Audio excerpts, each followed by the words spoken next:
Hey good morning, my name is Rishabh and अपन ये mole concept की सीरीज़ का शायद आखिरी लेक्चर कर रहे होंगे। एंड इसके बाद में एक दो लेक्चर होंगे, लेकिन एक जो मोल कंसेप्ट के चैप्टर के जो टॉपिक्स हैं वो ख़त्म हो जाएंगे इधर। एक एक मिसलेनियस करके एक तो वीडियो डालूंगा एंड एक पी वाई क्यूज़ करके सेशन डालूंगा और एक वन शॉट डालूंगा। तो ये दो तीन रहेंगे, बट एक जो अपना लेक्चर जो टॉपिक्स है जो लेक्चर्स है वो ख़त्म हो चुके हैं मोल कंसेप्ट के। अब बस एक टाइप से रिविज़न या पी वाई क्यूज़ सेशन होगा, ठीक है। और अपन का आज का जो टॉपिक है वो है लिमिटिंग रिएजेंट, और बेस्ट टॉपिक है। मतलब इससे क्वेश्चन काफ़ी सारे क्वेश्चन आते हैं लिमिटिंग रिएजेंट से, और कुछ को टफ भी लगता है, कुछ को इजी भी लगता है। तो मेरा कहना है कि अगर ये आप लेक्चर देख लोगे तो इसमें आपका लिमिटिंग रिएजेंट 100% क्लियर हो जाएगा। मतलब आपको लिमिटिंग रिएजेंट में कहीं दिक्कत नहीं आएगी। स्टाइक्योमेट्री के भी आपको मैं कुछ टिप्स दे दूंगा कि स्टाइक्योमेट्री का मतलब क्या होता है, और स्टाइक्योमेट्री के क्वेश्चन आ जाएंगे तो कैसे करना है, और इसमें स्टाइक्योमेट्री के भी क्वेश्चन मैं करवाऊंगा। जो पिछले लेक्चर में स्टाइक्योमेट्री के क्वेश्चन नहीं किए थे वो इस लेक्चर में स्टाइक्योमेट्री के क्वेश्चन करेंगे। और दोनों में लिमिटिंग रिएजेंट एंड स्टाइक्योमेट्रिक दोनों के बीच का जो डिफरेंस है वो भी इसमें करेंगे कि लोग आधे से ज़्यादा लोग कंफ्यूज हैं कि स्टाइक्योमेट्री का क्वेश्चन आ जाए और लिमिटिंग रिएजेंट का क्वेश्चन आ जाए तो दोनों में से डिफरेंशिएट कैसे करें, मैं कौन सा कंसेप्ट लगाऊं उसमें। तो वो भी इसके अंदर अपन पढ़ेंगे, और वो मोस्ट इंपॉर्टेंट कंसेप्ट रहेगा, क्योंकि बच्चे क्वेश्चन कर लेते हैं लिमिटिंग रिएजेंट, बहुतों को आता भी है या बहुतों को स्टाइक्योमेट्री आता भी है, लेकिन वहाँ कन्फ्यूज हो जाते हैं कि यार क्वेश्चन आ गया, अब उनको उस चीज़ में कन्फ्यूजन है कि दोनों में से कंसेप्ट कौन सा लगाऊं, ठीक है।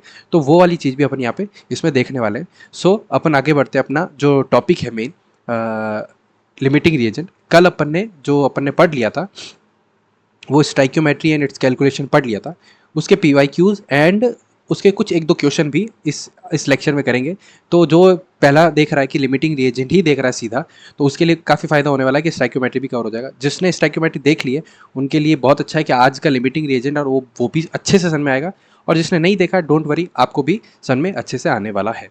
फिर हाँ, ये जो बैलेंसिंग केमिकल इक्वेशन है ये वाली चीज़ मैंने इससे पहले वाले वीडियो में करवाई थी, तो मैं चाहता हूँ कि आप एक बार जाके बैलेंसिंग रिएक्शन जो है वो पढ़ ले। लेकिन आज का जो अपना टॉपिक है वो है लिमिटिंग रिएजेंट, ठीक है। मेन टॉपिक अपना लिमिटिंग रिएजेंट है। तो अपन ने कल के लेक्चर में काफ़ी चीज़ें पढ़ ली थी, स्टाइक्योमेट्री, ये उसके ऊपर उसके एग्जाम्पल देख लिए थे, उसका कंसेप्ट देख लिया था। और मैं कह रहा हूँ कि इस कंसेप्ट को आप है ना प्लीज़, ये बहुत इंपॉर्टेंट कंसेप्ट है। तो इसको मैंने उस दिन भी बोला था कि इंपॉर्टेंट है, और आज भी मैं बोल रहा हूँ इंपॉर्टेंट है। जो ये देख रहा है वीडियो उसको मैं बोलना चाह रहा हूँ कि जब भी स्टाइक्योमेट्री की बात आए, स्टोइक्योमेट्री की बात आती है, तो आपको एक चीज़ हमेशा ध्यान रखनी है कि स्टाइक्योमेट्री के अंदर जो कंसेप्ट यूज़ होगा ना वो यूनिटी यूनिटी जो बोलते हैं यूनिटी वाला कंसेप्ट होगा, कि आप यूनिटरी मेथड अप्लाई करो जो आप मैथ्स में करते आए हो, या सही कभी कभार फिजिक्स में किया होगा, और केमिस्ट्री में भी बहुत बार किया है आपने। तो वही वाला कंसेप्ट स्टाइक्योमेट्री में अप्लाई कर दो, आपका एक एक स्टाइक्योमेट्री का क्वेश्चन सॉल्व होने वाला है, एक एक क्वेश्चन। आप मतलब बहुत बार ऐसा होगा कि आपको पेन भी उठानी नहीं पड़ेगी और उससे वो क्वेश्चन हो जाएगा। सो मैं चाहता हूँ कि आपको यूनिटी मेथड का जो है उसको आप पहले स्ट्रॉन्ग करिए, उस मेथड को स्ट्रॉन्ग करिए। आप चाहे तो यूट्यूब पे सर्च करके लिख दीजिए कि यूनिटी मेथड कंसेप्ट, वो बता देंगे आपको। एंड उसके बाद में ये वाला लेक्चर ज़रूर देखिए, आपको बहुत अच्छे से समझ में आने वाला है, ठीक है। तो अपन ने बोला था कि स्टाइक्योमेट्री का जो इंपॉर्टेंट कंसेप्ट है वो यूनिटी मेथड अप्लाई करना होता है, वो वाला कंसेप्ट होता है, ठीक है। फिर अपन ने इंपॉर्टेंट पॉइंट्स पढ़े थे स्टाइक्योमेट्री के, बैलेंसिंग पढ़ी थी एंड बैलेंसिंग केमिकल रिएक्शन पढ़ी थी। उसके अंदर से अपन ने ये हाइड्रोकार्बन की बैलेंसिंग रिएक्शन पढ़ी थी, बहुत इंपॉर्टेंट है। क्योंकि इस लेक्चर में, और इस लेक्चर में नहीं, अपने जो मोल कंसेप्ट के अंदर जो पी वाई क्यूज आते हैं, तो मोस्टली जो अपन देखते हैं कि जो रिएक्शन आपको दिखेगी तो उसके अंदर ये रिएक्शन हाइड्रोकार्बन के कंबशन की रिएक्शन आपको दिख सकती है, काफ़ी काफ़ी जगह दिख सकती है। दूसरी आपको रिएक्शन दिख सकती है ऐसी रिएक्शन जैसे कि ये वाली, जैसे 2KClO3, तो ये भी डिकम्पोजिशन है, हीटिंग करने पर डिकम्पोजिशन वगैरह। और आपको रिएक्शन कैसी दिखेगी, वो ऐसी रिएक्शन एसिड बेस रिएक्शन आपको दिख सकती है, एसिड प्लस बेस रिएक्शन आपको दिख सकती है। तो इस रिएक्शन के अंदर जनरली बच्चों, ये वाली रिएक्शन बच्चों को आती है, तो ये वाली तो रिएक्शन वो सही कर जाते हैं कि सॉल्ट प्लस वाटर। अपन नाइन्थ से और 10th से पढ़ते आ रहे हैं कि एसिड प्लस बेस अगर आप मिलाते हैं तो सॉल्ट प्लस वाटर बनता है। तो वो वाली रिएक्शन तो आप पढ़ते आ रहे हैं। लेकिन ये रिएक्शन जब डिकम्पोजिशन वाली होती है तो ये वाली, और एक और चीज़ जो है हाँ, ये वाली हाइड्रोकार्बन की, ये जो हाइड्रोकार्बन की जो रिएक्शन है उसके अंदर थोड़ी सी कभी कभार बच्चों को दिक्कत आती है। तो मैंने वो भी आपको इस बैलेंसिंग ऑफ केमिकल रिएक्शन में बताया है कि हाइड्रोकार्बन की रिएक्शन के अंदर अगर आप उसको बर्न करते हैं तो CO2 एंड H2 रिलीज होता ही है, ठीक है। जब उसको कंबशन कर देंगे, कंप्लीट कंबशन, तो CO2 एंड H2 रिलीज होगा एंड इसके बैलेंसिंग होती है, ठीक है। फिर अपन आगे बढ़ते हैं और फिर मैंने लास्ट में आपको बोला था rules to solve stoichiometric question. Rules to solve stoichiometric question में आपको याद रखना है, अगर ये रूल आपने अप्लाई कर दिया तो आपकी स्टाइक्योमेट्री का कोई भी क्वेश्चन सॉल्व मतलब कोई भी क्वेश्चन सॉल्व हो जाएगा, गलत कोई नहीं होगा अगर ये आपने रूल अप्लाई कर दिया तो। ठीक है, तो अपन देखते हैं ये रूल भी अपन आगे देखेंगे जब क्वेश्चन सॉल्व करेंगे आज, तब देखते हैं। लेकिन अभी जो अपना मेन कंसेप्ट है वो है लिमिटिंग रिएजेंट। लिमिटिंग रिएजेंट पे पढ़ते हैं। सो लिमिटिंग रिएजेंट क्या है, मान लेता हूं मैं आपको क्या बोलता हूं, कंसेप्ट समझा रहा हूं। ठीक है, ए है कोई रिएक्टेंट है, एक बी है कोई रिएक्टेंट है, ये अपना प्रोडक्ट बना रहा है सी, लेट्स सपोज सी बना रहा है। ठीक है, तो मैंने बोला लिमिटिंग रिएजेंट है, यानी कि कोई भी एक रिएजेंट लिमिट में होगा, यानी कि कम क्वांटिटी में होगा। विद रेस्पेक्ट टू व्हाट, दूसरी के वजह से, मतलब दूसरी दो चीज है, ए है बी है, तो एक दोनों में से एक चीज जो है वो कम होगी, मात्र कम सब्सटेंस में होगी, कम क्वांटिटी में होगी, दूसरी जो चीज है वो ज्यादा क्वांटिटी में होगी। अच्छा सर, तो इससे क्या होगा, इससे ये होगा कि कोई भी रिएक्शन जैसे ए प्लस बी गिव्स सी है, तो उसके अंदर अगर वो रिएक्शन हो रही है, एक चीज पहले खत्म हो गई, मान लेते हैं कि ए है वो कम क्वांटिटी के अंदर है, ये लेस है।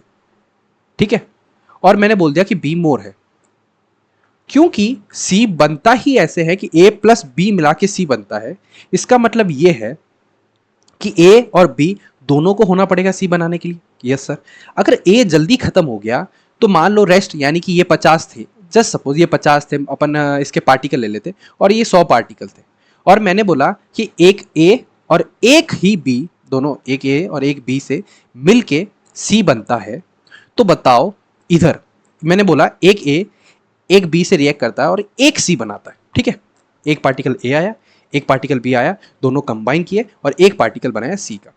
तो मुझे बताओ कि यहां पर सी कितने होंगे, तो आप आपका कॉमन सेंस लगाओगे, आप आपकी कॉमन मैथ्स लगाओगे और बोलोगे सर कि जब मैं एक ए और एक बी लूंगा तो एक सी बनेगा, यानी कि 50 ए लूंगा तो इसमें से 50 बी खर्च करूंगा, 50 जो बी है वो खर्च करूंगा, तो मेरे को यहाँ पे 50 सी मिल जाएंगे। तो जैसे ही मैंने इसको खर्च किया, इसमें से 50 ए खर्च किए, यानी कि 50 थे, सारे 50 ले लो, तो सर यहाँ पे मेरा तो 0 बचा, इसमें 100 थे, इसमें से 50 ले लिए, तो मेरा यहाँ पे 50 बचा और मेरे यहाँ पे 50 सी बन गए। लेकिन सर क्या ये रिएक्शन आगे बढ़ पाएगी? तो आपने कहा कि नहीं नहीं, अब आगे तो नहीं बढ़ पाएगी। तो बोला क्यों? क्योंकि सर जब मेरे को पता ही है कि सी बनाने के लिए ए तो मुझे चाहिए ही चाहिए, लेकिन मेरे पास ए था ही नहीं, ए अपने पास था ही नहीं, सिर्फ क्या था, अब बी था, और केवल बी से कुछ हो नहीं सकता। तो ये आपको क्या दिखाता है कि यहाँ पे जो ए है उसकी क्वांटिटी कम है, और क्वांटिटी कम है इसका मतलब ये जो चीज हो गई, इसी को अपन क्या बोलते हैं, एलआर, लिमिटिंग रिएजेंट। ये मैंने लिखा हुआ है एलआर, लिमिटिंग रिएजेंट। तो अपन डेफिनेशन पे आते हैं कि डेफिनेशन बोलती है द रिएक्टेंट और reagent which is consume first in chemical reaction is a limiting reactant और रिएजेंट। ठीक है, या फिर रिएक्टेंट बोलो या रिएजेंट बोलो, एक ही बात है। यानी ये बोल रहा है कि ऐसी केमिकल रिएक्शन के अंदर ऐसी चीज जो पहले खर्च हो जाए, कंज्यूम फर्स्ट, तो वही चीज अपनी क्या होगी, लिमिटिंग रिएजेंट होगी। तो इस केस में वी नो कि जो अपना ए था वो ए पहले खर्च हो रहा था। खर्च क्यों हो रहा था? क्योंकि उसकी क्वांटिटी कम थी, उसके पार्टिकल्स कम थे, इस वजह से खर्च हो रहा था वो पहले। कह रहे ठीक है सर, समझ में आ गया। अब इसी चीज को मैं समझाने के लिए एक एग्जाम्पल जरूर देना चाहूंगा, और बहुत प्यारा सा एग्जाम्पल है, मैं आपको बताता हूं। ये अपन कहाँ पढ़ रहे थे, हाँ, तो मैं एक एग्जाम्पल देता हूं और फिर आप मुझे समझाना कि मैं सही कह रहा हूं, और इसका जवाब आप देंगे। ठीक है, मैं बोलता हूं मुझे सैंडविच बनाना है, ठीक है, और सैंडविच बनाने के लिए आपको पता है कि 2 ब्रेड चाहिए होती है, और मैं मान लेता हूँ कि चीज़ सैंडविच बना रहे, सिर्फ चीज़ सैंडविच, तो 2 ब्रेड चाहिएगी और उसके बीच में एक चीज़ स्लाइस चाहिएगी। कह रहे ठीक है सर, हाँ मतलब सही बात है, अगर सैंडविच बनाना है मुझे और चीज़ सैंडविच बनाना है तो मुझे 2 तो ब्रेड चाहिएगी और एक स्लाइस चाहिएगी, वो किसकी, चीज़ की। ठीक है, एक स्लाइस चाहिए चीज़ की। तो मेरा एक सैंडविच, इससे मुझे क्या बन जाएगा, एक सैंडविच मुझे बन जाएगा। इसको कैसे लिखूं, एक सैंडविच लिखता हूँ, एक सैंडविच बन जाएगा, 2 ये, एक ये, और एक सैंडविच बना। कहा ठीक है सर। अगर मैं आपको एग्जांपल देता हूँ कि मैंने आपको सर दिए, एग्जांपल है कि मैंने आपको सर दिए 10 स्लाइसेस दी, 10 स्लाइस दी और मैंने आपको दिया 10 ही ब्रेड, मान लेते 10 ही ब्रेड दी, या फिर मैं आपको 12 देता हूं, ठीक है, 12 ब्रेड दे दी, 10 स्लाइसेस दे दी और मैंने बोला कि अपन को सैंडविच चाहिए। तो क्या आप ये मुझे बता सकते हो सिर्फ इन नंबर्स को देख के, इन नंबर्स को देख के क्या मुझे आप बता सकते हो कि लिमिटिंग रिएजेंट कौन होगा, सिर्फ इन नंबर को, कि सर आपने अभी कहा था कि जो कम क्वांटिटी में प्रेजेंट है उसको सर मैं लिमिटिंग रिएजेंट दे दूं। क्या बोला मैंने, जो कम क्वांटिटी में प्रेजेंट है उसको मैं लिमिटिंग रिएजेंट बोल देता हूं, यानी कि ये 12 है और ये सारी 12 है और ये 10 है, तो क्या मैं इसको LR बोल दूं, यानी कि स्लाइस को LR बोल दूं। और जैसे ही आपने स्लाइस को LR बोला तो आपने क्या किया, घोर पाप कर दिया और आपने बोल दिया कि ये सारा क्वेश्चन का रायता फैला दिया, अब अपना सैंडविच नहीं बन पाए, नहीं बन पाएगा। क्यों? क्योंकि आपने नंबर देखा किधर, इधर देखा और बोला कि यार सर 10 स्लाइसेस कम है, 12 ब्रेड ज़्यादा है, तो आपने बोल दिया कि सर LR कम है। क्यों? क्योंकि पुराने में जस्ट इससे पहले आपने बोला था कि सर जो लेस में हो उसको सर आप LR बोल दो। तो कहा नहीं सर, अब मुझे थोड़ा समझ में आ रहा है कि आप सर मेरे साथ खेल रहे हो, मेरे को आपने यहाँ पे जो क्वांटिटी है, यहाँ पे जो क्वांटिटी है 10 वो तो कम दी है और यहाँ पे जो 12 है ये ज़्यादा दी है, माना मैंने, क्वांटिटी स्लाइस की कम है, ब्रेड की ज़्यादा है, मैंने माना। लेकिन सर अपनी ब्रेड ज़्यादा भी तो यूज़ हो रही है, एक सैंडविच बनाने में 2 ब्रेड यूज़ हो रही है, एक सैंडविच बनाने में 2 ब्रेड यूज़ हो रही है और आपने स्लाइस तो सिर्फ एक ही यूज़ हो रही है। इसका मतलब सर मुझे यहाँ से सन में आ रहा है कि ये 12 ब्रेड तो है लेकिन एक सैंडविच में 2 ब्रेड यूज होती है, यानी कि ब्रेड ऐसे माना जाए अपने पास इन कंपैरिजन टू स्लाइस सिर्फ 6 ही है। क्यों? क्योंकि एक ब्रेड, एक जो 12 ब्रेड है तो एक सैंडविच बनाने में 2 ब्रेड यूज आ जाती है, क्या सही बात है? तो सर मेरी अब LR अगर मैं बोलूं तो LR मेरा क्या होगा सर, ब्रेड होगा ना कि स्लाइसेज होगी। सर कैसे, मेरे को आप एक बार थोड़ा सा इलेबरेट कर दो। मैंने कहा ठीक है, एक ब्रेड आया, दूसरा ब्रेड आया और इसके बीच में एक स्लाइस आया, तो ये मेरा सैंडविच बना। कहा ठीक है सर, समझ में आ गया कि ये ऐसे बन रहा है। मेरे पास कितनी, अब ये चीज आई, ये एक सैंडविच है, एक सैंडविच है, तो टोटल नंबर ऑफ सैंडविच कितने बन पाएंगे इससे? तो मैंने कहा सर मेरे पास 12 ब्रेड है, हाँ सर ब्रेड 12 है और 10 स्लाइसेस है, ठीक है सर, तो मेरी 12 की 12 ब्रेड यूज आ जाएगी, ठीक है, तो ये 12 की 12 ब्रेड यूज आई। एक सैंडविच में कितनी ब्रेड सर, दो ब्रेड आई और स्लाइसेस कितनी उसके बीच में एक, तो टोटल नंबर ऑफ सैंडविच कितने बन पाएंगे सर, 6 बन पाएंगे, आई नो 6 बन पाएंगे। और जो स्लाइसेस है वो बच जाएगी, वो रिमेन हो जाएगी, रिमेनिंग कितने स्लाइसेस बचेगी सर, 10 में से 6 यूज आ गई, 10 में से 6 यूज आ गई, तो 4 स्लाइसेस बच गई और ब्रेड एक भी नहीं बचा, यानी कि ये तो एक्सेस में आ गया, जो स्लाइसेस है वो एक्सेस में आ गई, तो सर वो तो LR हो ही नहीं सकता, जो पहले खत्म हुआ है, पहले सर ब्रेड खत्म हुई है, पहले अगर ब्रेड खत्म हुई है तो सर ये मेरा क्या हो जाएगा, LR हो जाएगा। समझ पा रहे हैं? ये सर समझ पा रहा हूँ मैं आपकी जो भावना है, जो आप बताना चाह रहे हैं कि ये जो चीज़ है वो है क्या, वो असल में ये चीज़ है क्या, आप मुझे जो समझा रहे हैं वो समझ में आ रहा है। तो सर क्या इसको एक केमिस्ट्री के एग्जाम्पल से लेके समझा पाएंगे? बिल्कुल समझा पाएंगे, और अपन LR लगभग लगभग पूरा समझ चुके हैं, LR होता क्या है लगभग लगभग अपन पूरा समझ चुके हैं। सर मुझे बताओ कि अगर मैं एग्जाम्पल लेता हूं 2H2 plus O2 gives H2O 2H2O, ये सर मैंने लिख दिया पानी बनाने का रिएक्शन लिख दी। सर क्या ये बैलेंस रिएक्शन है?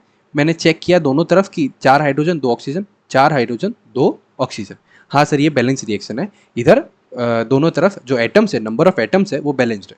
कहा ठीक है, तो अगर मैं ये कहता हूँ कि ये बैलेंस रिएक्शन है तो मुझे ये बताओ कि इसमें LR कौन सा है। मैं आपको इन्फॉर्मेशन दे देता हूँ, इन्फॉर्मेशन ये देता हूँ कि जो मैंने बोला कि गिवन मोल्स है वो सर इसके मैंने 1 मोल दिए और इसके भी मैंने 1 मोल दिए, तो मुझे बताओ इन दोनों में इस पूरी रिएक्शन के अंदर LR कौन है, फाइंड LR। तो आपने कहा ठीक है सर, मुझे समझ में आ चुका है कि LR वही होगा जो पहले खत्म होगा, LR वही होगा जो पहले खत्म होगा। तो सर मैंने अगर क्वांटिटी देखी दोनों की, एकदम जो आपको जो गिवन देते हैं, जैसे कि आपको इससे जस्ट पहले आपको यहाँ पे जो ब्रेड की स्लाइसेस दी थी कि 10 और 12, यहाँ से क्वांटिटी डायरेक्ट देखी, तो मैंने उस क्वांटिटी से तो मैं नहीं बता पाऊंगा, मेरा गलत हो जाएगा, तो मुझे क्या करना पड़ेगा? तो यहाँ आता है एक नया कंसेप्ट, कौन सा कंसेप्ट है, हाउ टू फाइंड LR। यहां कंसेप्ट आता है कैसे, कि मेरे को LR चेक कैसे करना है कि कैसा था। सर मेरे को ब्रेड में तो सन में आ रहा था ब्रेड और इनमें तो मुझे समझ में आ रहा था कि आपने मेरे को एग्जाम्पल लाइव एग्जाम्पल बता दिया कि हाँ ब्रेड ऐसा लेते हैं, तो मुझे पता है ब्रेड और सैंडविच कैसे बनता है वो मुझे पता है, मुझे रिएक्शन नहीं पता कि कैसे होती है, मुझे रिएक्शन नहीं पता कैसे होती है। तो मैंने कहा पता है क्या, क्या ये एक ब्रेड और स्लाइस जैसा एग्जाम्पल नहीं है? कह रहे बात तो सही कर रहे हैं सर, ये ब्रेड एंड स्लाइस जैसा ही एग्जाम्पल है। एक मिनट ना, हाँ तो मैं आपको बता देता हूँ कि ये ब्रेड एंड स्लाइस जैसा एग्जाम्पल है। कैसे? अगर मैं इधर बोलूँ कि जो मेरे हाइड्रोजन थे वो एज ए ब्रेड की तरह काम कर रहे हैं और मेरे जो ऑक्सीजन है एज ए स्लाइस की तरह काम कर रहे हैं। कह रहे सही बात है सर, ये ऐसे मेरे को समझ में आ रहा है कि एज ए H2 तो है ब्रेड की तरह काम कर रहे हैं और O2 है स्लाइस की तरह काम कर रहे हैं। क्यों? क्योंकि दो हाइड्रोजन गैस चाहिए एक ऑक्सीजन के साथ रिएक्ट करने पे, तो वो दो वाटर बनाएंगे। सेम उधर क्या था कि दो ब्रेड चाहिए एक स्लाइस चाहिए, तो एक बस उधर एक सैंडविच बन रहा था, इधर दो वाटर बन रहे हैं, अपन को उससे मतलब नहीं, अपन को रिएक्टेंट कितने यूजर है तो इतने। तो सर अगर मैं कह सकता हूँ क्या कि ये दो है और इसकी क्वांटिटी सिर्फ वन दे रखी, ये दो यूजर है और क्वांटिटी वन है, ये एक ही यूजर है क्वांटिटी वन है, तो ये ज्यादा में क्वांटिटी में कौन सा है सर? ये ज्यादा है, क्योंकि दो के लिए सिर्फ एक दे रखा है और एक के लिए एक ही दे रखा है, यानी कि ये क्वांटिटी लेस है और ये क्वांटिटी मोर है। तो ये हो गया क्या सर? L R. ये हो गया एल आर। बट सर क्या बार बार मैं ऐसे ही मतलब बार बार यही सोच के या मैथमेटिकल या कॉमन सेंस लगा के इस क्वेश्चन को फाइंड करूंगा? हर रिएक्शन में कॉमन सेंस लगाऊंगा मेरे को थोड़ा लेट हो जाएगा। मेरे को बार बार ये कॉमन सेंस नहीं लगाना है, मुझे आप कोई फॉर्मूला या कोई तरीका बता दो कि हाँ इस तरीके से ये सॉल्व होता है तो मैं कर दूंगा।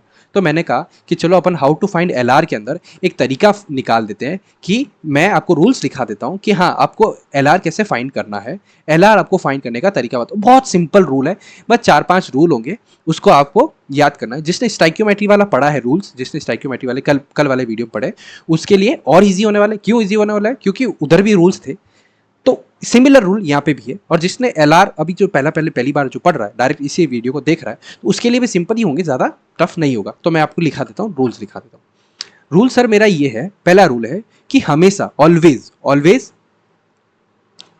Always right balanced chemical equation.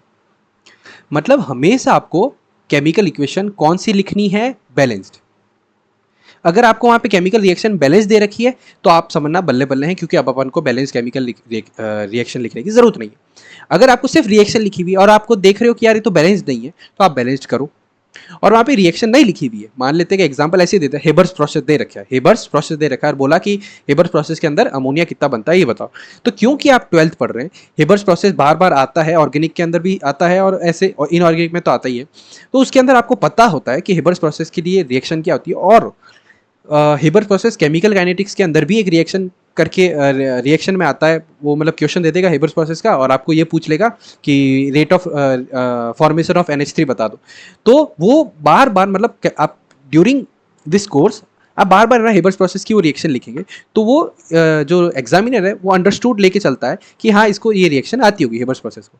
तो आपको नहीं आती है तो याद कर लो, हेबर्स प्रोसेस की जो रिएक्शन होती है, मैं इस साइड में ऐसे ही बता रहा हूँ कि जो H2 है और जो आपका N2 है वो मिला के बनता है NH3। कि सर ये रिएक्शन है हेबर्स प्रोसेस की? मैंने कहा हाँ बिल्कुल हेबर्स प्रोसेस की, बस ये बैलेंस नहीं है। तो सर इसको बैलेंस कर दो, कि बैलेंस करेंगे तो ये क्या होगा कि यहाँ पे बनेगा आपका 2 है तो यहाँ पे आया 2, कितने हो गए टोटल? 6 हाइड्रोजन 6 हो गए, तो यहाँ पे आपने लगा दिया 3। तो ये आपकी बस बैलेंस केमिकल रिएक्शन है। तो ये आपने रिएक्शन निकाल दी, हेबर्स प्रोसेस की रिएक्शन हो गई। बस इसको मैं हटा देता हूँ क्योंकि इस पेज पे अपन को उतना मतलब नहीं। आप स्क्रीनशॉट लेना चाहो तो ले लो कि यहाँ पे +3H2 है, आप स्क्रीनशॉट ले लो और देख लो कि हाँ ये याद रख लो, प्लीज़ नोट डाउन और इसको याद रखना, क्योंकि 2-4 जगह काम आ जाएगी। और क्यों अपन सिर्फ इस वजह से मार्क्स कटवाएं या कि रिएक्शन नहीं आती। सो आपने पहले लिख दिया always right a balance chemical equation. Yes sir, ये अपना पहला है, चाहे स्टाइक्योमेट्री हो चाहे अपना लिमिटिंग रिएजेंट हो, दोनों के अंदर आपको क्या करना है? बैलेंस केमिकल रिएक्शन लिखनी। ठीक है सर। उसके बाद में सर एल आर फाइंड करने के लिए आप क्या लिखो? गिवन मोल्स लिखो। Write down given moles, given moles below, मतलब आप रिएक्शन लिखते हो तो उन रिएक्टेंट्स के नीचे गिवन आप मोल्स लिख दो। ठीक है, बिलो रिएक्टेंट्स। ठीक है, इससे आपको क्या होगा कि चीज़ें सिंपल होने दिख जाएगी आपको। मैं बताता हूँ कैसे। अगर मैं यहाँ पे अपना ये खाली है ना, मैं यहाँ पे खाली, अब देखो अपन ने एक बैलेंस केमिकल इक्वेशन लिखी, अपन हेबर्स प्रोसेस वाला ही यूज कर रहे हैं, ठीक है। तो मैंने लिख दिया N2 प्लस 3H2 गिव्स क्या अपना 2NH3। और ये क्या है, इसको क्या बोलते हैं,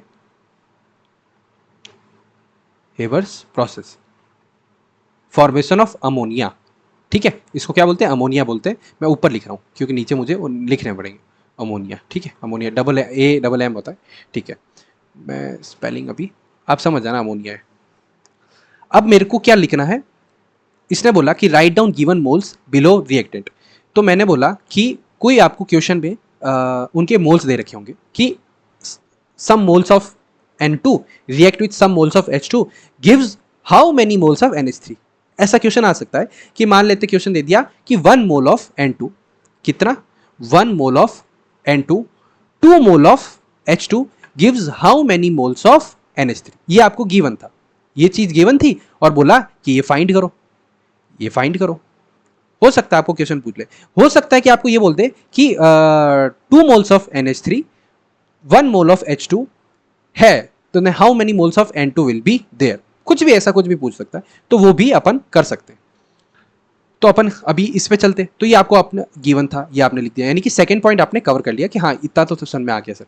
उसके बाद आपको क्या करो, उसके बाद जैसे गिवन मोल लिख दिया उसको डिवाइड करो, जो भी गिवन मोल है उनको उनके रेस्पेक्टिव रिएक्टेंट के कोफिशिएंट से डिवाइड करो। यानी कि क्या, यानी कि मैं आपको बता देता हूँ थोड़ा सा रेस्पेक्टिव कोफिशिएंट, यानी कि एक ये N2 है, इस N2 को यहाँ पे नीचे लिखा गिवन मोल, इसको किससे डिवाइड करना है कि यहाँ पे जो कोफिशिएंट है इससे, यहाँ पे कोफिशिएंट 1 है तो इसको 1 से डिवाइड करो। अच्छा, H2 के गिवन मोल कितने 2 है, तो इसको किससे डिवाइड करना है कि H2 के जो कोफिशिएंट है, ये देखो 3 दिखा है, उससे डिवाइड करो। कि ठीक है सर, डिवाइड करने के लिए कोफिशिएंट मुझे समझ में आ गया है, तो इसको 2 को किससे डिवाइड होगा 3 से, 1 को किससे डिवाइड होगा 1 से, और ये तो अभी अपन को फाइंड करना है, तो ये अभी नहीं है, अननोन है, ठीक है। तो मैंने लिख दिया यहाँ पे divide given, divide given mole with respective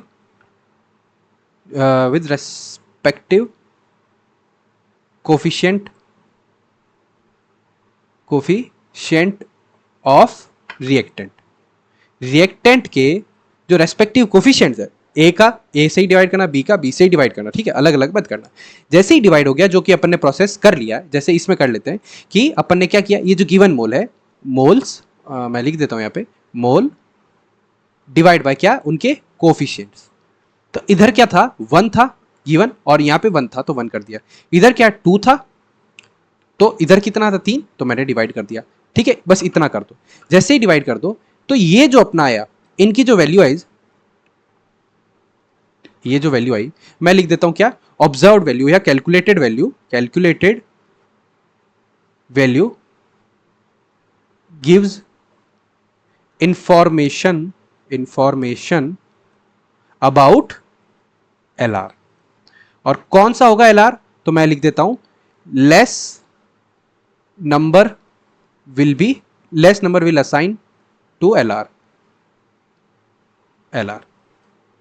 यानी कि जो भी नंबर छोटा होगा, जो भी नंबर आपका छोटा होगा वो क्या होगा, अपना LR। सो अपन इसको डिवाइड करते हैं, सो इसकी वैल्यू सर, इसकी वैल्यू जो है वो आई सर मेरे 1 आई, और 2/3 की वैल्यू आई मेरे सर 0.666 समथिंग कुछ आई। तो इसमें से मुझे साफ साफ दिख रहा है कि 1 बड़ा है और 0.666 छोटा है, यानी कि 0.66 नंबर किसका है सर, H2 का है ना। तो मेरा H2 क्या हो गया सर, LR हो गया। तो मेरा H2 क्या हो गया, LR हो गया, यानी कि ये हो गया LR, H2 इज LR। आपने सबसे पहले अपनी हेडिंग ही यही थी सर, हेडिंग यही थी कि LR कैसे फाइंड करें, और अपन ने हेडिंग को प्रूव कर दिया कि सर LR फाइंड हो चुका है। उसके बाद क्या करें, LR फाइंड हो चुका है, LR तक फाइंड कर दिया, लेकिन सर मुझे अगर क्वेश्चन में पूछेगा तो कहीं पूछ सकता है कि इस रिएक्शन के अंदर LR कौन है, ये पूछ सकता है, लेकिन ये बहुत ईजी क्वेश्चन आएगा तो आएगा, ये पूछ लेगा। लेकिन क्वेश्चन में ये पूछेगा आपको कि सर इसकी जो चीज है NH3, इसके मोल्स कितने बने, सॉरी, तो NH3 के मोल्स कितने बने, ये आपको पूछ सकता है। तो उसको फाइंड करने के लिए, उस चीज को फाइंड करने के लिए अपन को LR फाइंड करना पड़ता है। और LR फाइंड क्यों करना है पता है, क्योंकि कोई भी रिएक्शन है ना, प्रोडक्ट बनता है, तो वो एलआर ड्रिवन ही होता है, यानी कि लिमिटिंग रिएजेंट जितना होगा, लिमिटिंग रिएजेंट जितना होगा उतना ही तो अपना प्रोडक्ट बनेगा। जैसे मैंने इसको आपको इसमें समझाया था कि ए और बी मिलके सी बना रहा है, यानी कि दोनों का होना ज़रूरी है, दोनों का होना ज़रूरी है। एक कम अमाउंट में था तो जितना अमाउंट कम था वो सारा कंज्यूम हो गया, तो उतना ही तो सी बन पाएगा। अब उसके बाद में भली बी को आप जितना ले मर्जी हो ले लो, लेकिन एक चीज़ तो खत्म हो गई ना अपनी, एक चीज़ खत्म हो गई तो रिएक्शन वहीं रुक गई। अब बी से कुछ नहीं कर सकते, रिएक्शन वहीं रुक गई। यानी कि जो प्रोडक्ट है अपना, ये जो सी अपना जो प्रोडक्ट है वो तभी बन पाएगा जब दोनों होंगे। और कहाँ रुक जाएगा? जहाँ एल आर खत्म हो जाएगा। जो अपना कम क्वांटिटी में है वो खत्म हो गया तो अपनी रिएक्शन रुक गई। इसीलिए इसीलिए अपन है ना रिएक्शन में क्या काउंट करते हैं? एल आर काउंट करते हैं। एलआर काउंट करने से पता चलता है कि सर इसकी वजह से अब रिएक्शन रुकेगी, कहीं ना कहीं तो रुकेगी। जो एलआर होगा उसकी वजह से रिएक्शन रुकेगी, और जहाँ रुकेगी अपन उसका फाइंड कर लेंगे। और एलआर की रिएक्शन कहाँ रुकेगी? जब पूरा पूरा एलआर खत्म हो जाएगा, और पूरा पूरा एलआर खत्म होगा तब जो प्रोडक्ट बनेगा उसकी अपन को कंसेंट्रेशन बतानी है, उसकी अपन को मोल्स बताने, मास बताने, नंबर्स बताने। समझ गए मेरी बात? ठीक है सर, समझ गए। तो अपन आगे चलते हैं कि उसके बाद में क्या करें। तो उसके बाद में ये करें कि अब जो फंडा चलेगा same ditto as a stoichiometry में जैसा काम किया था वैसे। सो स्टाइक्योमेट्री में क्या काम किया था? तो मैंने स्टाइक्योमेट्री में आपको रूल्स लिखाए थे। रूल्स लिखाए थे क्या? तो देखो स्टाइक्योमेट्री में भी रूल्स क्या थे? Always balance chemical equation. तो ये वाला तो अपन ने कर लिया था, जो केमिकल इक्वेशन थी बैलेंस कर ली थी। उसके बाद में मैंने क्या कहा था? उसके बाद में बोला था कि apply unity method for given reactant. जो गिवन रिएक्टेंट है उस स्टाइक्योमेट्री के क्वेश्चन में आपको कोई रिएक्टेंट देगा, उसके रेस्पेक्ट में आपको बाकी सारी चीज़ें इंफॉर्मेशन निकालनी होती है। In L R limiting reagent में लिमिटिंग रिएजेंट के रेस्पेक्ट में चीज़ें निकालनी होती है। तो बस सेम चीज़ था, वहाँ पे गिवन रिएक्टेंट था, अपने यहाँ पे क्या है? Apply unity method for given reactant नहीं आएगा, for L R, for given L R, for L R लिख दो। तो मैं यहाँ पे लिखना चाहूँगा क्या कि अपने रिएक्शन में अब apply unity method for L R यानी लिमिटिंग रिएजेंट। ठीक है। उसके बाद में 6 पॉइंट, एक में मैं चेक कर लेता हूँ 6 पॉइंट आपको दिख रहा है या नहीं, बस एक मिनट। 6 पॉइंट तो विजिबल है आपको, तो 6 पॉइंट के बाद में नीचे लिख दूंगा। तो आपने ये देख लिया कि apply unity method for L R, unity method जैसे ही आपने अप्लाई किया उसके बाद में क्या करना है कर लेते हैं, लेट्स डू इट। ये वाली चीज़ सुनो, मैंने एक चीज़ आपको बता दी यहाँ पे, ये जो चीज़ है ये वाली एंड ये वाली जो चीज़ है ये सिर्फ एल आर फाइंड करने के लिए थी, यानी कि ये चीज़ आपको यूज़ अब नहीं करनी है। इसका काम हो गया, इसका काम हो चुका। क्यों? क्योंकि एल आर फाइंड करने का था, इससे अपन ने एल आर फाइंड कर दिया। ओके सर, समझ में आ गया कि एल आर फाइंड करने के बाद में इस रिएक्शन, इस चीज़ की अपन को कोई यूज़ नहीं है, ये एल आर फाइंड करने तक था। अब मैंने क्या कहा कि यूनिटी मेथड अप्लाई करो किस पे? एल आर पे। अपना एल आर कौन सा है सर? ये अपना एल आर है। यूनिटी मेथड अप्लाई कैसे करते हैं सर? ये थोड़ा सिखा दो। क्या करना, जो भी अपना एल आर है, इधर ये एल आर था, उसका जो कॉफिशिएंट हो, उसका कॉफिशिएंट ये रहा सर, उसको सबसे डिवाइड कर दो। जितने भी गिवन मोल दे रखे सबसे डिवाइड कर दो, सबसे, सॉरी गिवन मोल नहीं, इनके कोफिशिएंट से डिवाइड कर दो। क्या मैं बता देता हूँ, यहाँ पे कोफिशिएंट लिखो, कोफिशिएंट लिखो सबके। इसका कोफिशिएंट कितना है सर? इसका है 1। गिवन मोल नहीं, हाँ, कोफिशिएंट 1 है सर। इसके कोफिशिएंट कितने हैं सर? 3 है। इसका कोफिशिएंट कितना है सर? 2 है। अपन को यूनिटी मेथड लगाना है, लगाओ यूनिटी मेथड। यूनिटी मेथड का मतलब 1 divide by 1, 3 divide by 3, sorry 1 divide by 3, 3 divide by 3 and 2 divide by 3। मैंने क्या बोला कि जो एल आर का कॉफिशिएंट था, एल आर का जो कॉफिशिएंट है ये वाला, इसको सबसे डिवाइड करो। तो मैंने सबसे डिवाइड किया और ये वैल्यू अपनी यूनिटी मेथड आ गई। अब क्या करना है? आपको क्या पूछा था? NH3 के मोल्स पूछे, तो बस पूरी रिएक्शन किसके इर्द गिर्द घूमती है? एल आर के।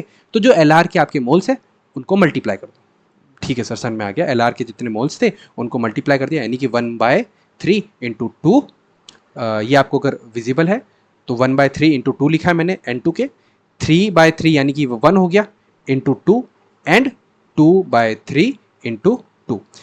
ये दोनों तो कंज्यूम हुए, ये जो चीज आई, क्योंकि रिएक्टेंट साइड है, रिएक्टेंट साइड और ये है प्रोडक्ट साइड, तो मैं यहां पे लिख देता हूं कि ये चीज आई, ये फॉर्म,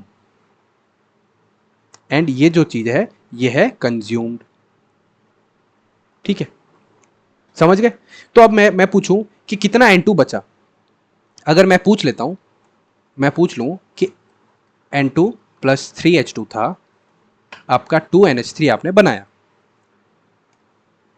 आपने यहां पे लिखा था 3/3 × 2, 1/3 × 2 एंड 2/3 × 2। इंटू 2 क्यों किया था सर? क्योंकि एल आर के उतने ही मोल थे, जितने एल आर के मोल हो उनसे मल्टीप्लाई आपको करना है। तो मैं यहाँ पे इसमें अप्लाई यूनिटी मेथड करके करने के बाद में एक आगे क्या लिख देता हूं, मल्टीप्लाई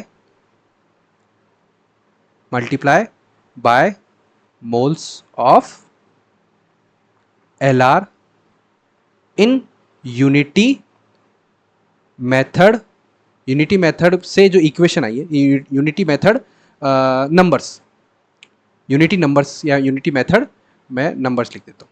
ठीक है, और वो चीज आपको सब बता देगा। अब वो जैसे ही आपने उनको मल्टीप्लाई किया सर, 1/3 × 2, 3/3, अब ये इंटू 2 और 2/3 × 2, तो ये तो कंज्यूम्ड है।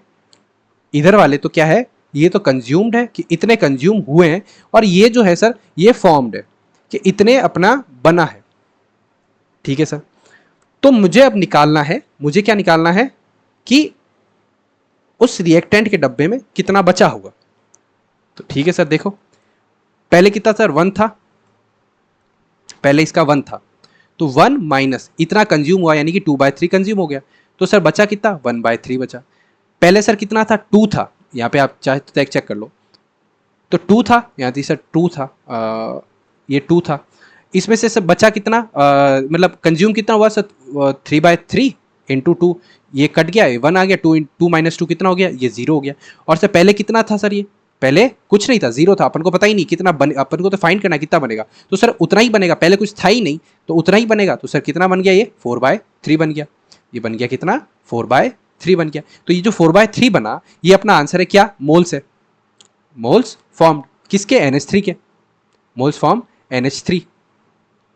और अगर मैं पूछूं कि इसका मास कितना होगा, तो सर कुछ नहीं, 4/3 मोल्स अपन ने फर्स्ट लेक्चर में देखा था, सबको आता भी है मोल्स को मास में कैसे क्लियर बनाते हैं। तो अपन को वी नो कि N into weight, W by molar mass. अब आपको वेट निकालना है तो इसके मोलर मास से मल्टीप्लाई कर दो, तो वेट आ जाएगा क्या, मोल्स कितने, 4/3 इंटू मोलर मास कितना होता है, अमोनिया का मास होता है N 14, और हाइड्रोजन का एक तो Na3 17 होता है।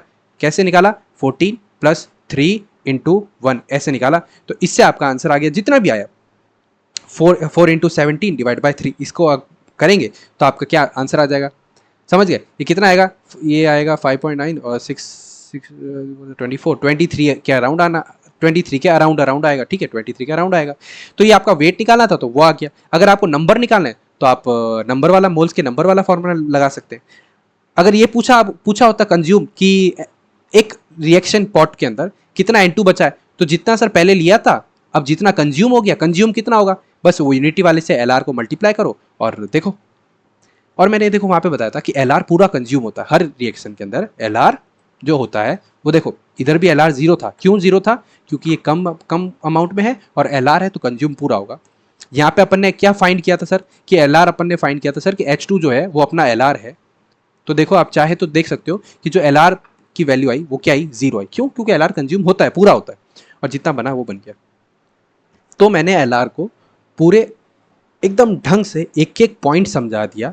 शायद इतना तो किसी ने नहीं समझाया होगा, बट मेरे को लगा कि LR को पूरा अच्छे से समझाएंगे तो इसके सारे क्वेश्चन हो जाएंगे। हो सकता है इस पॉइंट पे भी आपको कंफ्यूजन हो, इस पॉइंट पे भी आपको कंफ्यूजन हो, सर में नहीं आ रहा हो कि काफ़ी सारी चीज़ें सर याद रखने पड़ रही है ये वो, तो क्यों क्यों ना इसको क्विक रिवीजन किया जाए एक क्वेश्चन की हेल्प से। एक क्वेश्चन की हेल्प से इसको क्विक रिवीजन करो। और मैं कहता हूँ, अच्छा ये तो रिएक्शन मैंने ऑलरेडी पहले ही, ये हेबर्स प्रोसेस वाला तो एग्जांपल ले लिया, तो मैं चाहता हूँ कि कोई और एग्जांपल ले लें अपन। हाँ चलो ये लेते हैं, उससे पहले बस मैं 1 मिनट देना, मैं पानी पी लेता हूँ।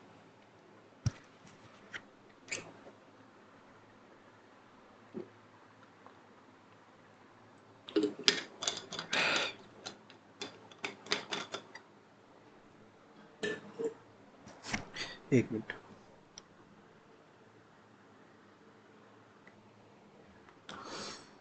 हाँ, तो अपना आ गया क्या, ये क्वेश्चन आया, ठीक है। फर्स्ट मेरा पॉइंट था always right balance chemical equation, जो कि इन्होंने ऑलरेडी लिख के दे दी, ये जो अपनी रिएक्शन है वो ऑलरेडी इन्होंने बोला कि बैलेंस्ड है। पहला पॉइंट वो मेरा ऑलरेडी क्लियर। दूसरा पॉइंट उसमें उसमें ये था कि सर दूसरा पॉइंट मेरा था कि सर इसमें आप लिखो write down given moles below reactant, जो रिएक्टेंट है उसके नीचे आप है ना क्या क्या लिख दो सर, उसके जो मोल्स है वो लिख दो। मैंने कहा ठीक है, आपने कहा वैसा अपन करते हैं। तो मैं क्या एक रिएक्शन वापिस से यही यही एक रिएक्शन लिख देता हूँ ताकि उसके रिएक्शन के नीचे लिखने ईजी हो जाएंगे। 4NH3 प्लस 5, देखो अब इसको फास्ट फास्ट करते हैं, ठीक है। अगर आपको नहीं समझ में आया तो आप वापस रिवर्स करके देख लेना, बाकी अपन इसको फास्ट करते हैं कि मतलब ये समझना कि ये है आसान और अपन इसको फास्ट कर सकते हैं। गिवन मोल्स क्या था, 1 मोल अमोनिया यानी कि ये 1 है, एंड 1 मोल O2 यानी कि ये 1 है, are mix then the number of moles of NO will form, यानी कि NO के नंबर्स बताने। तो ये गिवन था, मैंने लिख दिया सर गिवन। उसके बाद में क्या पूछा इसने कि राइट डाउन गिवन मोल्स, जो कि मैं लिख चुका हूँ। उसके बाद बोला कि divide given mole with respect to coefficient of reactant. Third rule क्या था कि सर जितने भी ये चीज क्यों कर रहे हैं, LR निकालने के लिए। कोई भी क्वेश्चन आ रहा है सबसे पहले क्या फाइंड करना है, LR फाइंड करना है, ठीक है। LR के क्वेश्चन में LR आपको फाइंड करना है। किया कैसे, कैसे LR फाइंड करते हैं कि सर जो आपके गिवन मोल्स थे उनको उनके कोफिशिएंट के साथ, उनको उनके कोफिशिएंट, ये देखो 4 था तो मैंने 4 किया, सबको उनके रेस्पेक्टिव से डिवाइड करो, बिल्कुल से किया। 1/4 1/5, एंड वी नो कि 1/4 बड़ा होगा 1/5 छोटा होगा। अपन जानते हैं ये तो कितना होगा 0.2 और ये कितना होगा 0.25, तो सर ये छोटा है, हाँ सर ये छोटा है, तो क्या मैं इसको LR बोल दूं, बिल्कुल आप इसको क्या बोल दो LR। तो ये जो अपना O2 आया, जो O2 है वो अपना LR है। सर LR फाइंड हो गया। जैसे LR फाइंड हो गया तो उसने उसके बाद में क्या बोला सर, LR फाइंड होते ही जो calculated value given gives information about LR, और कौन सा LR होता है, less number will be assign to LR। ठीक है सर, अपन ने मतलब 4 पॉइंट एक साथ 4 पॉइंट कर दिया और पता भी नहीं चला। अब क्या बोला सर कि apply unity method for LR। ठीक है सर, यहाँ इधर थोड़ा सा मुझे हल्का सा धीरे धीरे समझाना क्योंकि यहाँ मुझे थोड़ा टफ लगता है। ठीक है सर, तो मैंने क्या बोला था आपको, सॉरी हाँ मैंने आपको बोला था कि ये वाली चीज कर दो, तो ये तो सिर्फ LR के लिए है, तो इसको तो भूल जाओ, इसको भूल जाओ कि बस ये हो गया, तो ये अपना हो गया काम कि बस ये LR डिसाइड हो गया, इसको हटा दो। उसके बाद अपन को क्या करना है, यूनिटी मेथड लगाना है, किसके रेस्पेक्ट में, LR के रेस्पेक्ट में। तो मैंने क्या बोला कि आप एक बार कोफिशिएंट लिख दो, जैसे आप पहले गिवन मोल लिखते थे 1 1 जैसे इसने देता, कोफिशिएंट लिख दो। लिख दिया सर, 4 5 4 6, ये मैंने सबके लिख दिए। फिर मैंने क्या कहा, यूनिटी मेथड लगाना है, तो सर ये LR का क्वेश्चन है तो LR के रेस्पेक्ट में लगाऊंगे ना यूनिटी मेथड वहां का। तो अपना LR कौन सा सर, O2, तो O2 का जो कोफिशिएंट है सबसे डिवाइड कर दो। ये रहा सर O2 अपना LR है, इसका कोफिशिएंट सर 5 है, 5 डिवाइड कर दो, ये 5 5 5 और 5। देखना हमेशा ध्यान रखना कि जैसे ही आप LR के कोफिशिएंट को इससे डिवाइड करोगे तो LR वाली जो वैल्यू आनी चाहिए ना, ये जो अपन यूनिटी मेथड लगाएंगे वो हमेशा क्या आएगी, 1 आएगी। ठीक है सर, 1 आया, आ गया। तो ये अपना हो गया, मैं इसको अभी 1 तक बस यहीं तक रहने दो, ठीक है। उसके बाद में क्वेश्चन लगभग हो गया, पहला कर दिया, पहला दूसरा तीसरा चौथा एंड पांचवा, 5 स्टेप हो गए और क्वेश्चन लगभग अभी तो स्टार्ट ही किया था अपन ने और 5 स्टेप हो गए। अब क्या था sir, multiply by moles of LR in unity method number. करो सर, किसके मल्टीप्लाई मोल करते हैं, LR के, कर दो। LR के मोल कितने हैं, 1 दे रखा है यहाँ पे कि 1 मोल ऑफ O2, तो LR का मोल 1 है, कर दो मल्टीप्लाई। मैं इसको दूसरे पेन से करता हूँ, LR के मोल्स, ये मोल आ गए n, और इनटू क्या कोफिशिएंट, कर दो 4/5 इंटू 1, 5/5 इंटू 1 यानी कि 1 इंटू 1, और 4/5 इंटू 1 और 6/5 इंटू 1। सो ये जो चीज़ आई 4/5 इंटू 1, 1/1, 4/5 इंटू 1, 6/5 इंटू 1, तो वी नो कि जो ये प्रोडक्ट साइड में दिख रहे ये तो बने होंगे, ये तो बने होंगे फॉर्म्ड, और ये जो चीज आई होगी ये कंज्यूम हुई होगी, ये सर कंज्यूम हुई। ठीक है, हाँ सर, समझ में आया। तो अगर मैं इसको बोलूँ, अगर मैं बोलूँ कि मेरी जो रिएक्शन थी, मेरी रिएक्शन अगर क्या थी, यही सही थी, 4NH3 plus 5O2 gives NO था और 6H2O था, और NO कितना था, आई थिंक 4 था, एक बार देख लेता हूँ। 4NH3 5, ठीक है वही था। तो ये था सर, मेरे कुछ वैल्यूज़ आ गई थी, क्या आई थी कि जो ये सर बना था, ये बना था सर 4/5 बना था, ये 1 था सर, ये भी 4/5 बना था, मल्टीप्लाई कर चुका हूँ ना, और ये बना था सर मेरा 6/5, ये कंज्यूम हुआ था, ये कंज्यूम हुआ था, ये बना था, ये बना था। तो सर मेरा आंसर तो यही निकल के आ गया था, यहीं पे निकल के आ गया था कि 4/5 बना है, तो इसका answer the number of moles of NO will be 4/5। तो एक आंसर तो सर मेरा यहाँ पे आ गया, ये मेरा आंसर है, ठीक है। अगर मुझसे पूछ ले सर कि NH3 कितना बचा होगा कंटेनर में, तो आपको क्या करना होता है कि जितना पहले था सर, वन वन इसने जो गिवन था वो पहले 1 दिया था सर, तो बचा कितना होगा सर, -4/5 कर दो, जितना कंज्यूम हुआ वो अगर माइनस कर दो टोटल में से, तो आपका बचा होगा सर ये 1/5 मोल, ये जो है ये रिमेनिंग है, ये है रिमेनिंग, किसमें, बीकर में होगा, किसी होगा सर, समझ गए। अगर आपको NH3 का पूछला, और देखो आप ये 1 था, 1 में से 1 करोगे तो क्या आएगा, देखो LR हमेशा 0 आ रहा है, 1 में से 1 माइनस करते हो तो LR हमेशा 0 आता है, ठीक है सर, समझ में आ गया। कि आप अगर पूछो कितने बने होंगे NO या कितने बने होंगे H2O, तो H2O इतने बने होंगे, NO इतने बने होंगे, 4/5 कंज्यूम NH3 होगा, बचा इतना होगा, और ये पूरा कंज्यूम हुआ होगा।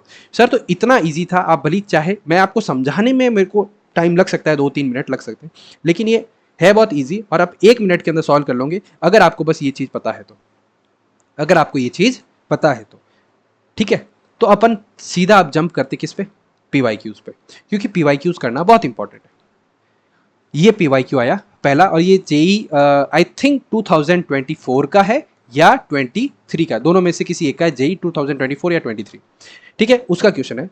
तो इस क्वेश्चन में आपसे पूछा गया था कि from 6.55 gram of aniline the maximum amount of acetanilide that can be prepared will be. बस दुख की बात यह है कि अपन को ये जो रिएक्शन है, ये जो रिएक्शन है वो नहीं दी थी, ये रिएक्शन नहीं दी, और उसके पीछे का ऑब्वियस रीज़न भी ये है नहीं देने का, क्योंकि उन्होंने अंडरस्टूड था उनको, उनके लिए कि आपने 12th पढ़ी है, 11th पढ़ी है और पूरी केमिस्ट्री पढ़ी है, तो आपको जो अमीन वाला चैप्टर, एनिलीन वाला चैप्टर जो है वो आपको आता है, वो आपको आता है, यानी कि आप ये रिएक्शन तो ईजिली लिख पाओगे कि एनिलीन से क्या बोलते हैं, एसिटिलाइड बनता है। एनिलीन क्या होता है, बेंजीन के ऊपर NH2, और एसिटिलाइड क्या होता है, बेंजीन के ऊपर NHCOCH3। अच्छा, यहाँ पे थोड़ी सी इन्फॉर्मेशन अगर दूँ, ये इसकी मैकेनिज्म भी होती है और बहुत इजी है। इस चीज़ को हुआ क्या है, देखो, एक हाइड्रोजन हटा है, ये जो एक हाइड्रोजन है वो हटा है, मैं यहाँ पे अगर लिखूँ तो जो एक हाइड्रोजन हटा और जुड़ा क्या, CH3CO, जुड़ा क्या, CH3CO, और इसको क्या बोलते हो सर, इसको बोलते हो एसिटाइल ग्रुप। तो क्या सर ये एसिटाइलेशन तो नहीं, कहीं ये एसिटाइलेशन तो नहीं, बिल्कुल सही पकड़ा, एसिटाइलेशन है। जहाँ आप एल्काइलेशन पढ़ते हो, जहाँ पे आप एल्काइल ग्रुप जोड़ते हो, वैसे कि वैसे आप Friedel craft alkylation, Friedel craft acetylation वगैरह ये सब पढ़ते हो, तो जहाँ पे सर आप एसिटाइल ग्रुप जोड़ते हो, कहीं वही तो नहीं, बिल्कुल ये वही वाला है। इसकी मैकेनिज्म कैसे होती है कि सर यहाँ पे आपको रिएजेंट देगा, ये कौन सा था, हाँ, आपको यहाँ पे रिएजेंट देगा, क्या, एसिड देगा, एक एसिड देगा जो क्या करेगा सर, यहाँ से H+ निकालेगा, फिर वो मतलब इसके ऊपर अटैक करेगा, फिर ये खुलेगा ऐसे, फिर वापस इधर आएगा और ये बाहर जाएगा, मैकेनिज्म है। आप ऑर्गेनिक के अंदर समझो, मैं यहाँ पे ज़्यादा उस पर टाइम नहीं लगाऊंगा, एंड फिर ये जो प्रोडक्ट है वो बन जाता है। अपने अपने काम का क्या है, यहाँ पे आपको बस इतना ध्यान से देना था, सिर्फ इतना सा, और ये कॉमन सेंस है। क्यों है बताता हूँ मैं, कि आपको पता है कि आपको एनिलीन पूछा है, वो किस में बदल रहा है एसिटिलाइड में बदल रहा है, यानी कि ये जो N है, यहाँ से जो N आया और यहाँ से जो N आया, वो ऑफ कोर्स 1 ही तो है। मतलब ये इस पूरे रिएक्शन के इस साइड में, पूरे रिएक्शन के इस साइड में कितने N है सर, एक N है। मैं ये तब बता रहा हूँ, तब भी कर सकते हो जब आपको वो रिएक्शन नहीं आती है, ठीक है। आपको इतना कॉमन सेंस होगा कि एसिटिलाइड पूछ रहा है और एनिलीन पूछ रहा है, तो कहीं ना कहीं एसिटिलाइड का मतलब ये होगा कि कुछ N होगा और कुछ हो सकता है, मुझे नहीं पता। मुझे एनिलीन तो चलो मैं हमेशा पढ़ता आया हूँ कि एनिलीन का तो मतलब होता है NH2, लेकिन एसिटिलाइड होगा कुछ तो ऐसा होगा कि एक एन होगा और कहीं दो ग्रुप जुड़े हुए होंगे शायद, ठीक है। लेकिन मुझे इतना पता है कि यहाँ पे एक नाइट्रोजन, तो यहाँ पे भी एक नाइट्रोजन होगा। क्योंकि मुझे नाइट्रोजन बैलेंस करने हैं, तो यहाँ पे ना 2 या 1 या 2 यहाँ पे कुछ नहीं होगा। यहाँ पे अगर 1 है, यहाँ पे 1 है तो यहाँ पे भी 1 ही होगा, यानी कि अगर ये 1 है तो ये भी 1 ही होगा। अगर इतना आपको समझ में आ गया, ये तो तब देखो जिसको आती है रिएक्शन उसके लिए तो बहुत आसान हो गया, जिसको नहीं आती ना उसके लिए भी मैं एक कंसेप्ट बता रहा हूँ कि यहाँ पे 1 है, एक ही नाइट्रोजन है, वो पूरा पूरा नाइट्रोजन एक ही कंपाउंड में चला गया, एक नाइट्रोजन पूरा पूरा यहाँ से यहाँ चला गया, यानी कि ये भी 1 था और ये भी 1 था, ठीक है। ये समझना आप।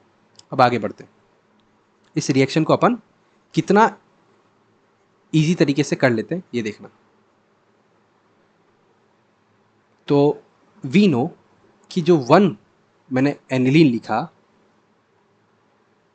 वो आपका 1 एसिड एनिलाइड बना रहा है।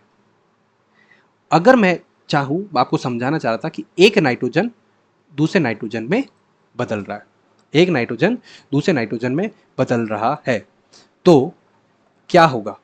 और हाँ एक चीज़ है, इसने the maximum amount of acetylide पूछ लिया, एसिटिलाइड पूछ लिया, तो आपको एसिटिलाइड का यानी कि इसका मोलर मास पता होना चाहिए। अमाउंट पूछा यानी मास पूछा है, अगर मोल्स पूछता तो शायद आप इजीली कर पाते, लेकिन मोल्स नहीं, तो इसका आपको ये जो स्ट्रक्चर है वो पता होना चाहिए, और अगर स्ट्रक्चर पता है तो मोलर मास पता है, ठीक है। तो इस क्वेश्चन को अपना तो काम है कंसेप्ट का, सर ये चीज़ मैं ऑर्गेनिक में सीख लूँगा, मुझे कोई दिक्कत वाली बात नहीं, और ये ऐसी सारी चीज़ें मुझे आती है, मैं ऑर्गेनिक में सीख लूँगा, मुझे को तो ये आप यहाँ का बताओ, ठीक है सर यहाँ का बताता हूँ। एक मोल से एक मोल बन रहा है, ध्यान रखना, एक मोल से एक मोल बन रहा है, तो इतने ग्राम से कितना बनेगा सर, ग्राम दे रखे, मुझे मास दे रखा है सर, ठीक है सर। अगर उस मास को मैं अगर मोलर मास से डिवाइड करता हूँ सर, मोलर मास से डिवाइड करता हूँ, तो क्या मेरा सर मोल्स आते हैं क्या, बिल्कुल आते हैं। कितने मोल्स आएंगे सर, मास कितना दे रखा है 6.55, 6.55।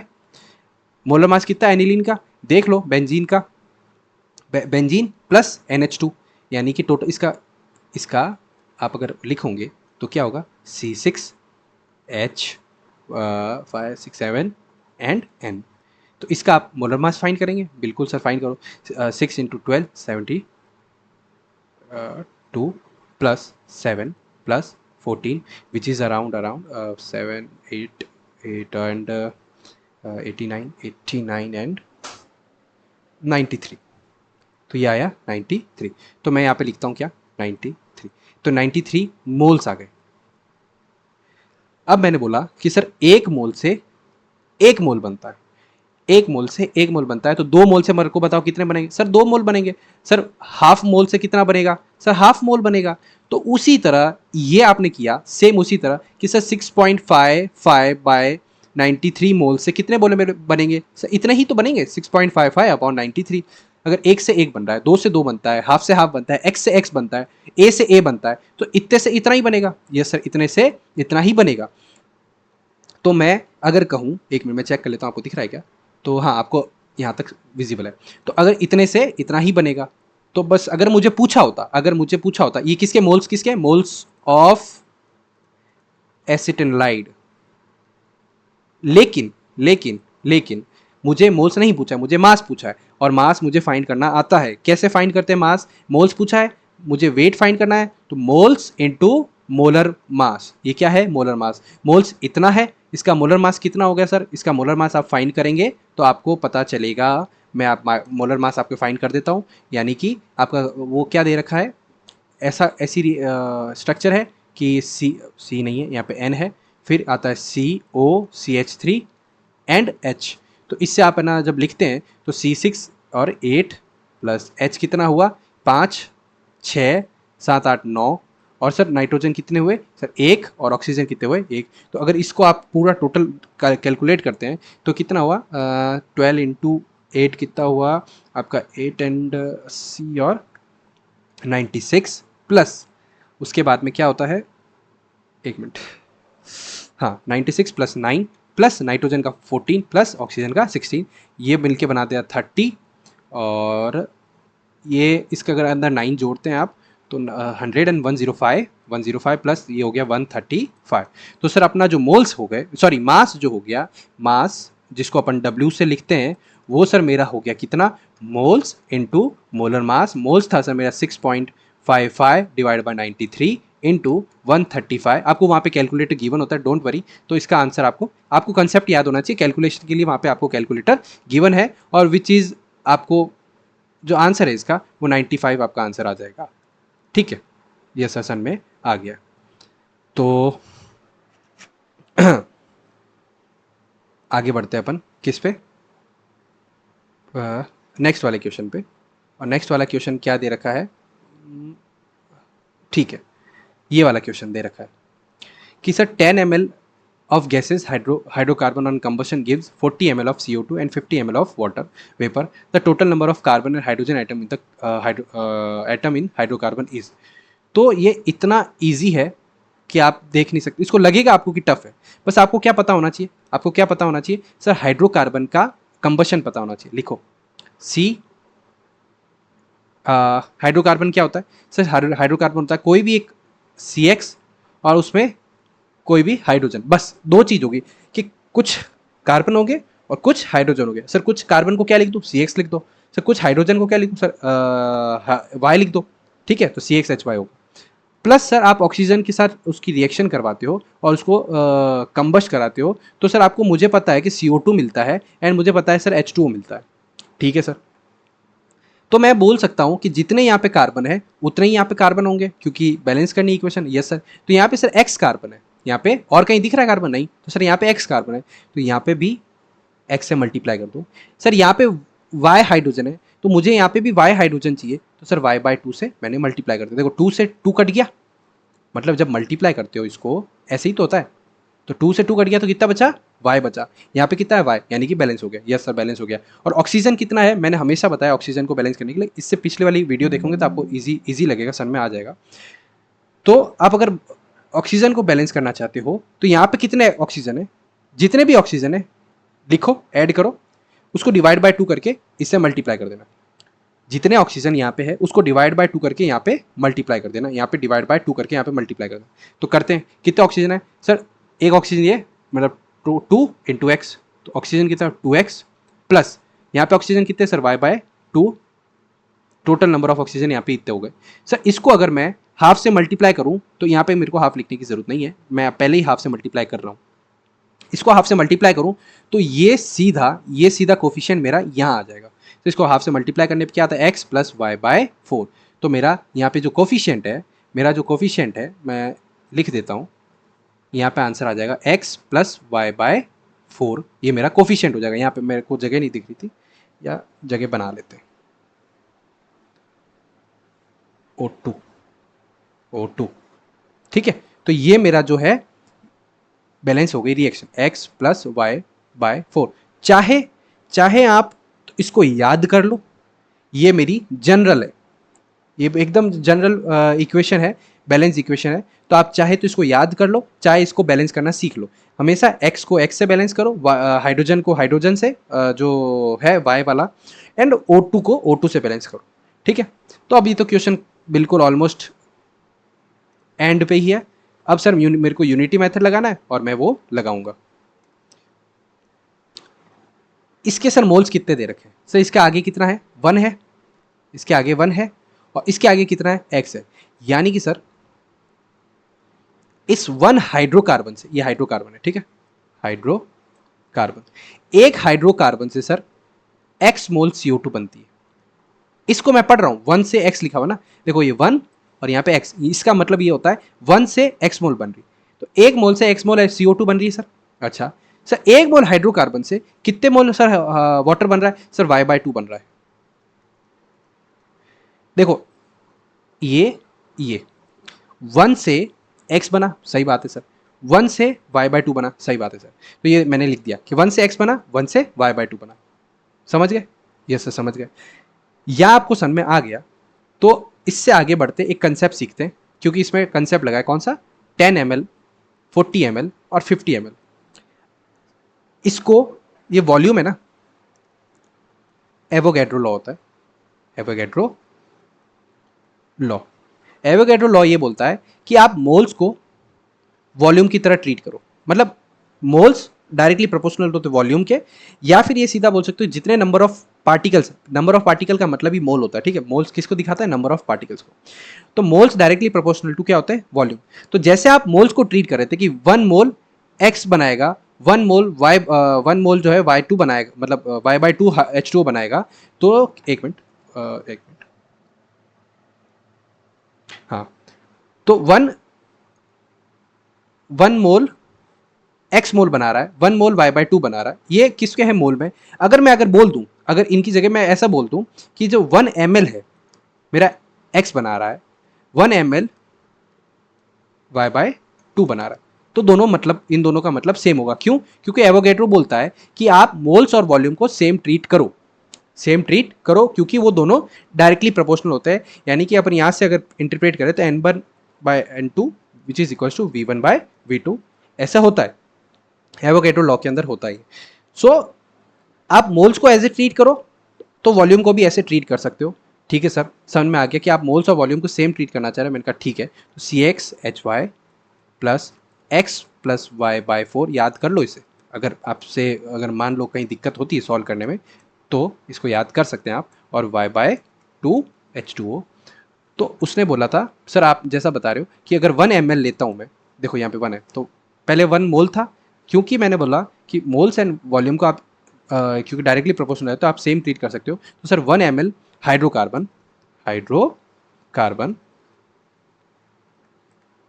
1 ml से सर मेरा x ml CO2 बनता है। सर 1 ml से मेरा y/2 ml H2 बनता है। तो तो क्वेश्चन में कितना दे रखा है, 10 है, 10 ml of gaseous hydrocarbon. Sir 10 ml से कितना बनेगा, 1 से x बनता है, 1 से y/2 बनता है। मैं अगर मैं बोलूं इस चीज को लिखते हैं, 1 से x बनता है तो 2 से कितना बनेगा सर, 2x बनेगा। 2 से कितना बनेगा सर, 2x बनेगा। सर 3 से कितना बनेगा सर, 3x बनेगा। अगर ये वाली लेता हूं, ये वाली चीज, सर 1 से y/2 बनता है, तो 2 से कितना बनेगा, y/2 इंटू 2। सर 3 से कितना बनेगा सर, y/2 इंटू 3। अगर ये वाली चीज आप सर लगा रहे हो कि कुछ नहीं, एक से जितना है तो अब जितने का पूछा है उसको मल्टीप्लाई कर दो। अगर ये चीज लगा रहे हो तो सर उसको तो 10 में भी कर दो। मैंने कहा बिल्कुल 10 में भी वही होगा। मैंने किया उसको 10 में भी, उसको वही किया। क्या किया, 1 से इतना बनता है तो 10 से कितना बनेगा, 10 ml से भी सर उतना ही बनेगा ना, 10x बनेगा। और 10 ml से कितना बनेगा सर, सर 10y/2 बनेगा सर। मैंने कहा ठीक है, सर में आ गया, 10 ml से 10x, 10 ml से 10y/2। ओके, ये क्या है सर, CO2 है। ये क्या है सर, H2 है। गिवन क्या था कि सर गिवन है 40 ml of CO2 and 50 ml of water. यानी कि सर आपने जो फाइंड किया ये किसके बराबर है, ये सर बराबर है मेरा 50, आई थिंक 40, हाँ 40 के, और सर ये बराबर है मेरा 50 के। तो यहाँ से क्या आ गया, x की वैल्यू कितनी आ गई, x की वैल्यू यहाँ से आ गई 4 और y की वैल्यू आ गई यहाँ से 10। अपन को पूछा x प्लस वाई, तो वो अपना हो गया क्या, 14। देखो अपन को क्या पता, total number of carbon and hydrogen atom in hydrocarbon. और देखो टोटल नंबर ऑफ कार्बन कितने होंगे, x के बराबर, टोटल नंबर ऑफ हाइड्रोजन कितने होंगे, y बराबर। तो x प्लस वाई कितना हो गया, 14। चाहे तो आप वहाँ पे आंसर देख सकते हैं, ये देखो ये रहा अपना आंसर।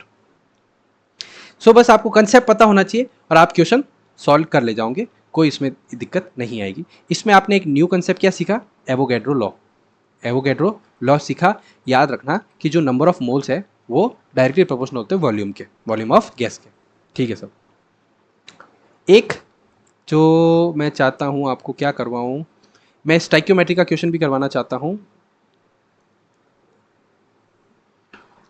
72 ml ये है, ये भी अपना वो है। चलो मैं आपको एक चीज़ बता देता हूँ, जो मैंने आपसे स्टार्टिंग में बोला था कि इक्वेशन नहीं करवा रहा हूँ मैं, LR लिख रहा हूँ और स्टाइक्योमेट्री लिख रहा हूँ,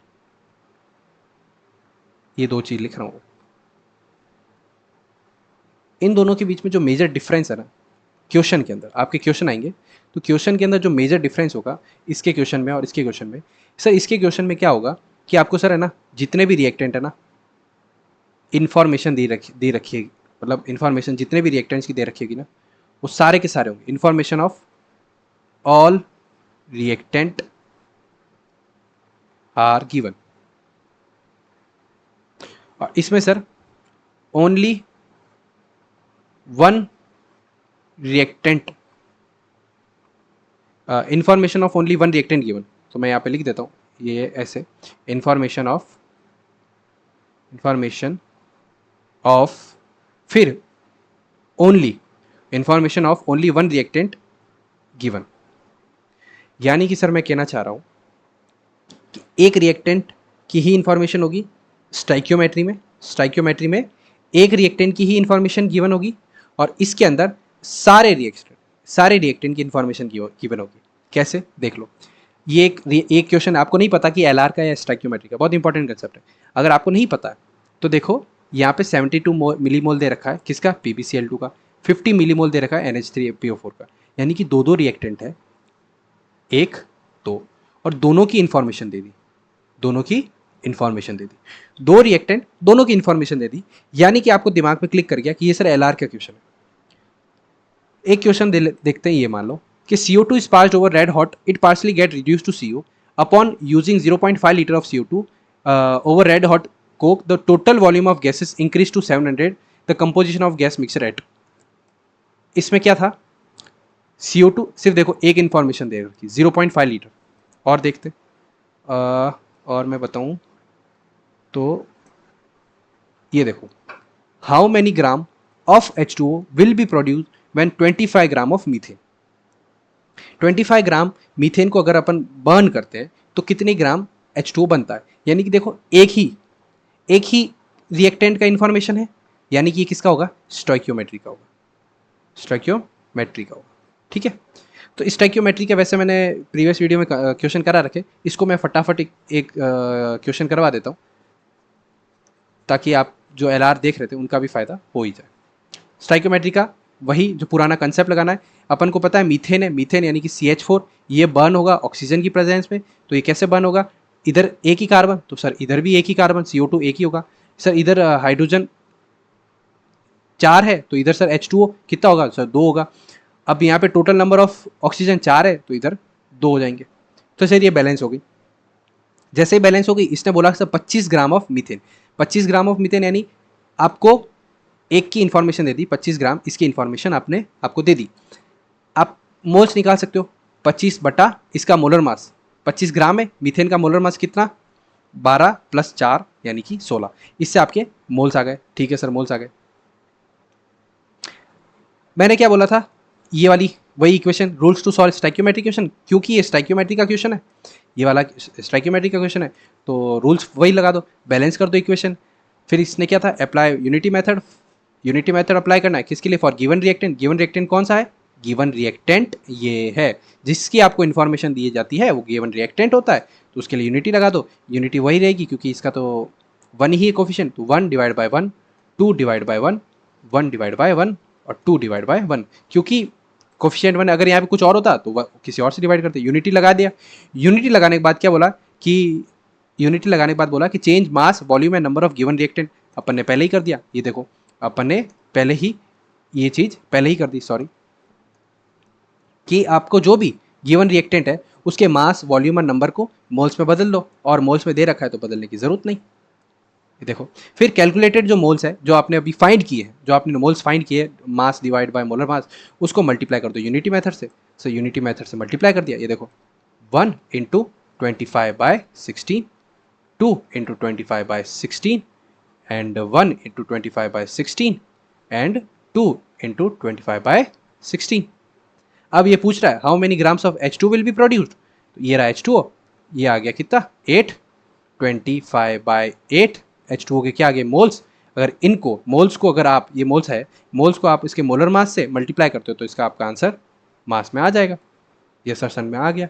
चलो, तो आज की वीडियो के लिए इतना ही। अब अपना मोल कंसेप्ट पूरा हो चुका है, एंड जो अपन नेक्स्ट वीडियो बनाएंगे वो 1 शॉट हो सकता है, या फिर एक मिसलेनियस टॉपिक है जो ओलियम लेबलिंग एंड वो, तो वो अपन पढ़ेंगे। ठीक है, सो टाटा बाय बाय, तब तक के लिए पढ़ते रहिए। जय हिंद।